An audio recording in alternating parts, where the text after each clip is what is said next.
Hello, everybody. Welcome to my place. There are 10 million people in this world, or 10 billion people in this world, and we're going to get to every one of them one at a time.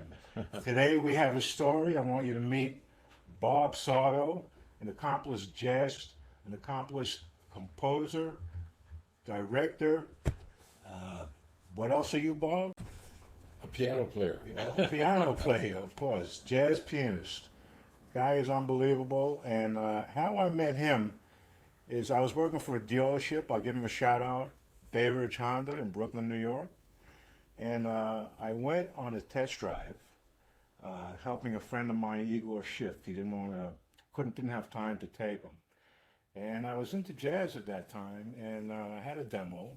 He sat in my front seat, and his girlfriend at the time, Diane Gourmet, who was artistic director at Steps, Uptown Manhattan, who the call was for, sat in the back. I started the car and I had on 88.3, which is a jazz station. And the first thing I hear is, "Hey man, you like jazz too?" And I said, "I love jazz." So he came off and he says, "I'm a jazz musician and whatever." And we hit it off like we've known each other for 10 years.